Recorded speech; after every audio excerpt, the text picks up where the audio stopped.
It is day 11 of the Euros. And today, well, we're in the media center here in Dusseldorf ahead of Spain versus Albania. It's been a great day so far, actually.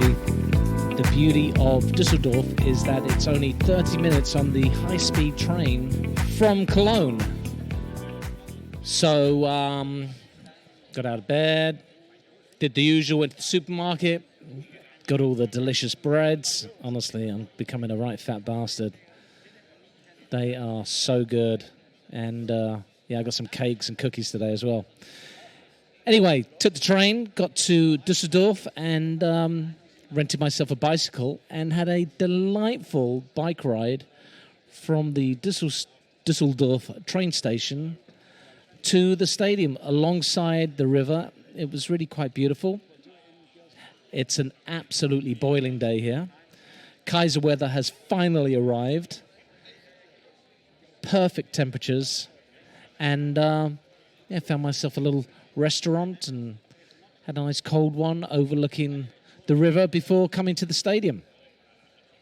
And since arriving here in the media zone, bopping around and seeing some familiar faces, including that of Haida Jawad,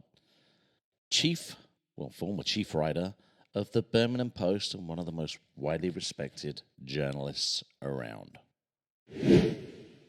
Haida, you and I have covered football for many, many years. What is it like to cover a major championship?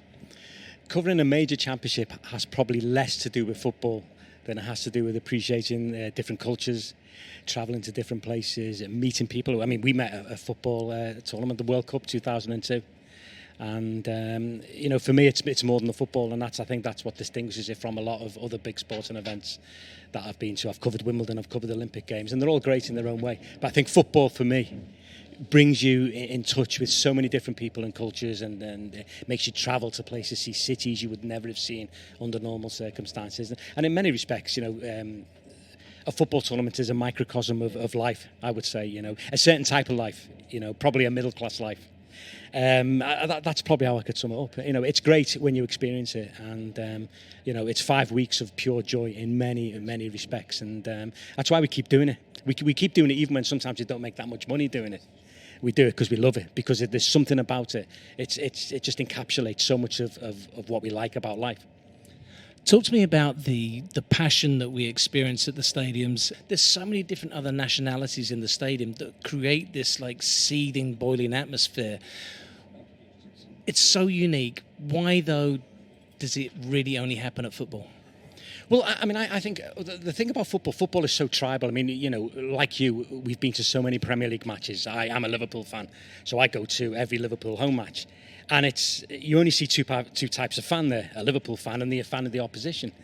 When you go to a sporting event like this, a football event, a World Cup or the Euros or something like that, people are appreciating so many other different cultures. So, we'll go and we're seeing Albania for probably the first time. I've never been to Albania and I don't know many Albanians, but I'll come to something like this and I'm meeting Albanians for the first time en masse.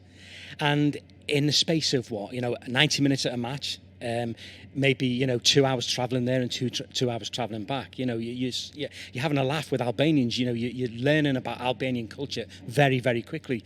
You're speaking to Albanians, of different classes, different, from completely different social spectrums, and very, very quickly, more than reading a book, you get to learn about an entire country in 5 hours of covering a football tournament. And of course, we all know Spaniards. We've all been to so many Spanish matches, but just seeing how the Spaniards and the Albanians feed off each other, that just wouldn't happen in any other sporting event, I don't think. You've been lucky enough to cover World Cups, European Championships. What's your favourite one? Well, it's bizarre that my favourite one is the 1982 World Cup, which I never went to. I nearly went to a match, and we paid for a ticket to go to Poland versus Belgium in the Nou Camp, and the transportation never came. So we got our money back and never went. And I've never recovered from that. The best one I covered was Germany 2006, because Germany, the infrastructure is amazing, and for whatever reason, they just got that right in a way that I don't think any other nation has got a World Cup right. Everything seemed to work. They embraced every nationality, and I don't think, this doesn't feel the same to me at the moment. I mean, it's still good. Germans will always be Germans. They'll always make things perfect, that the infrastructure's perfect. But I think Germany's in a different place now than what it was in 2006. I think in 2006, it was probably the first time Germany was united, having become a unified nation. And I think everything just conspired to make that a perfect World Cup. Now, I don't think the football was particularly great. I mean, there were some great matches. The tournament itself wasn't great, but like Italia 90, it wasn't about the football. It was about the cultural experience, which transcends the football, in my view. I mean, think back to Italia 90. The football was crap. But we all talk about it because culturally it was amazing. The music was great.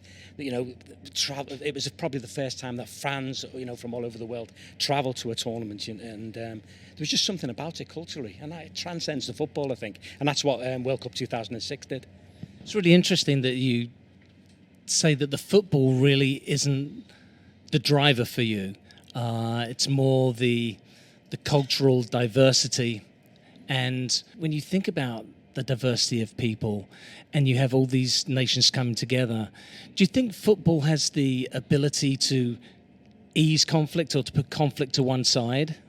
It has the ability, but it's, there's a paradox here, a dichotomy, if I can call it that. Football's, for me, is the most tribal sport there is. I've never seen so much hate. Apart from a war zone, you don't see hate like you do in football. Sometimes it's horrible. And yet when you come to a tournament like this, yes, there's still hate, there's still belligerence, there always is when there's tribalism. But there's something unifying about it, how, you'll have, we've just seen it on the previous train we've been on, the Albanian fans and the Spanish fans all celebrating with each other. One team wins, one team loses, but it's almost like the result's forgotten. Because culturally, they've got so much in common with each other. They're meeting each other for the first time.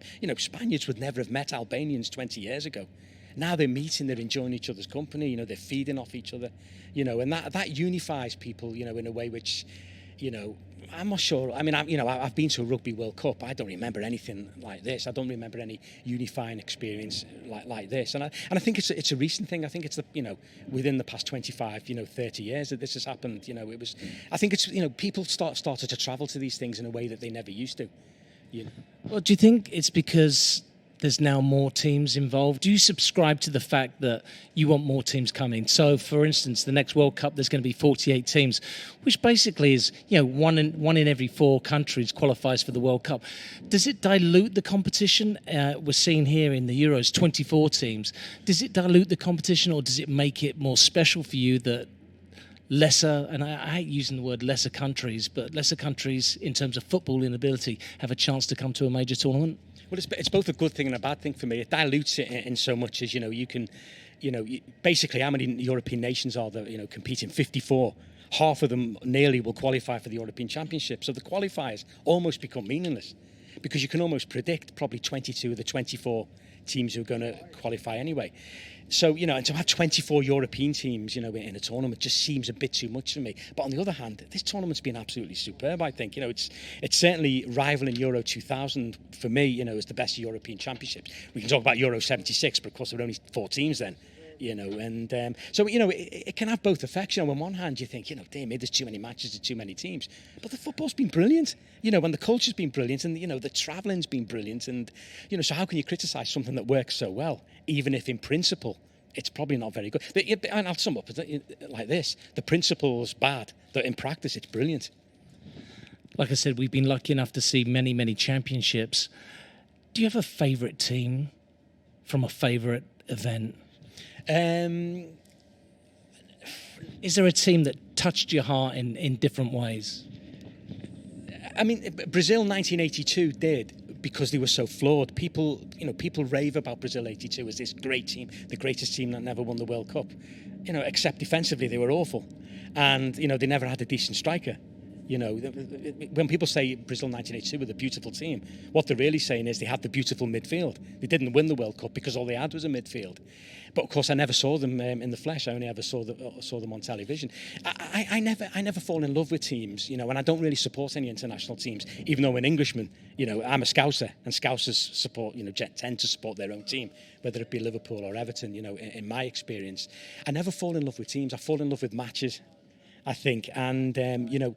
And it doesn't necessarily have to be a great match. You know, it's just something that touches you, I think. And, you know, and me and you, you know, we could talk about this forever. You know, in every tournament, there's always been a match which, you know, it might not necessarily be a classic. You might not necessarily have wanted to watch the 90-minute DVD of it afterwards, but something happened in that match and makes you think, wow, that's incredible. And you will still be talking about that for as long as, you know, you're sane, you know. Well, I know we were at the platform when we actually mentioned one particular game, Germany versus Italy at the Westfalen Stadium, the 2006 World Cup semi-final that Italy won in the last 2 minutes of the game. Why did that game stick with you? Well, the atmosphere was amazing.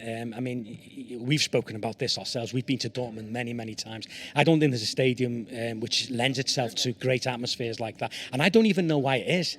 You know, because, you know, there are probably stadiums which are better in many respects, but for some reason that just seems to lend itself to such great atmospheres. So the atmosphere was great. The football Germany played in that tournament was, you know, it was so free-flowing. It was the antithesis of what the Germans used to produce when they were winning everything. Suddenly we had a German team, you know, we loved as well as respected. You always respected the Germans, you never always loved them. But this was a German team you could love. And because they were so good going forward, but so flawed, in many respects, them losing became such a great story. And they lost to a team who, you know, I never thought the Italy team of 2006 were pleasing on the eye. But there was something about them, and I never predicted them to win the World Cup. But as time went on, you began to think they're the only team who probably were going to win the World Cup because they just clicked into place. And that match just seemed to me to be the perfect example of Italy at that tournament at their best, and Germany at their most, how can I put this, best, but in a flawed way. You know, and it just, everything just seemed to come together. For me, that was the match of the tournament for that reason. I know you're a big fan of the United States of America. The next World Cup is going to be based in the US, Mexico, and Canada. What is it about America that just excites you, and the fact that the World Cup is going back there? Well, I mean, there's a sentimental element here. It was the first World Cup I attended in the flesh. I went to the final 3 matches at Los Angeles in the Rose Bowl. So, you know, and America did not have a big, how can I put this? It was not, they were not regarded as having a big soccer culture, if I can put it like that. There actually was a lot of soccer going on, as you know, you live there. But the world, you know, the global feeling was like, oh, Americans, they're not into soccer. You know, this is alien to them. And of course I got there, and the, you know, the atmosphere in the stadiums was different. But it was still good in its own way, you know, and I went to those 3 matches in the Rose Bowl, and you saw every single nationality. And in some ways it was good because it wasn't typical football fans who were there. It was almost like the Rose Bowl was a microcosm of the whole world for me. It was just every single nationality or something. And I fell in love with how the Americans organised it, you know, and the fact that it wasn't all about football. There was just something in the way that they organised it that made me think this is absolutely magnificent, you know, because it's not just about the football. It's how they embraced the big event. It's how they have this attitude of I was there. You know, the I was there attitude, it seems to be a big thing in America. And that resonates with me because I love being there. You know, even if it's not necessarily a great event, just to be there, to talk to somebody, you know, to see something live in the flesh. And but there's an element of disappointment with me for the 2028 World Cup in America. Firstly, because none of the stadiums from USA 94 will be used in 2028. So of course the Rose Bowl won't be, you know, and I fell in love with that stadium. You know, for me, you wouldn't say it was the greatest stadium because it's not a soccer stadium, but there's just something about it. You know, the golf course at the back of it, the mountains you can see, and no roof, I think, helps it. You know, it's like a cartoon colour the way the sun shines on it, and I'll be sad that I'm not going to see that again in 2028. But you assure me that the stadiums are 100 times better now than they were then. So, you know, I'll take your word for it, Nick. I hope you're right. Last question. You're bunking on the train tonight and you're a bit nervous about it. Tick inspector walked past, didn't seem to pay any attention to you. Are you feeling confident now? Well, the thing is, Nick, as you know, we weren't actually doing this interview just so that the inspector wouldn't stop us. Yet another train ride where my Eurail pass, it was basically useless. 450 down the Swanee. Always great chatting with Hyder. Love his insights into the game, and very intelligent man. A PhD, a doctor, and really does look at the game from a social and cultural perspective. Still loves the football, of course, but definitely sees the game in a different light. Well, that's it for day 11. Wow. Spain qualify. Played 3, won 3. Albania, unfortunately, go home. They gave it a good go. And then, of course, the other game, drama. Can you believe it? Luka Modric misses a penalty. Well, brilliantly saved. 60 seconds later, finds the back of the net. And Croatia are there. They're in the knockout stages. But no, they're playing an Italian team. And of course, the Italians always find a way. What a goal to tie it up. Remind me actually of Grosso in that World Cup semi-final that Hyder and I were talking about. Just for drama, last minute, and the Italians go through. So I will actually get to see Italy play in the round of 16. I don't know, how do we call it? The knockout gods. At one point, actually, the day before when Germany were losing, I was thinking that it was going to be Germany versus England, if England completely bungled it, in Berlin. And then there was a chance it was going to be Germany, and there's still a chance, actually. It could be Germany, England in Dortmund at the Westfalen. Oh, God, I'd love to go to that game. But I am going to Berlin, where I will see Switzerland versus Italy. And this really does take me back to 2006, because I was at the final when Italy beat France on penalties, and the Zinedine Zidane headbutt on Marco Materazzi. So, really is true. Football does go full circles. Tomorrow, Cologne. Oh, and the loonies are coming to town. It's England taking on Slovenia. And I just got word, I mean, this is quite unbelievable, but they've created another fan zone down by the river on the streets because, wait for it, they are expecting close to 200,000 England supporters to come to Cologne. Now, just so you're aware, the Cologne Stadium's great. It's a nice size, but it holds about 44,000. So that means there's 150,000 English fans who will be gagging to see the game. And I love it, actually. You know, this is where German organization, German efficiency comes to the fore. They're planning ahead. So even if it's not 200,000, even if it's only 150,000, which is still going to be mental, they will have the capacity for everyone to see the game. Now, the other thing to take into account is, as I mentioned earlier, the Kaiser weather has arrived, and it's going to be even hotter tomorrow. Something like 84, 85 degrees. Obviously, no AC in Germany. And, yeah, there is going to be a lot of drink flowing. Now, England don't have any animosity with Slovenia, so I think it's all going to be very good-natured. I will be heading off to the fan zone tomorrow afternoon, check it all out, and then we are keeping our fingers crossed for the credential guards. Don't have a match ticket yet, but I'm pretty confident there's a way to get in. We'll see. Last time I was at the Cologne Stadium, it seemed pretty lax compared to Gelsenkirchen. And yesterday, actually, in Dusseldorf,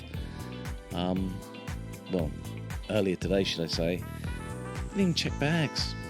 So I already think that security is stadium to stadium, locale to locale. So keep your fingers crossed. Going to be a great one, though. Yeah, it's really cooking up.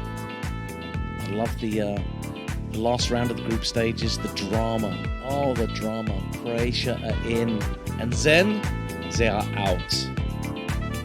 Hey, I'll speak to you tomorrow. It's Inside Euro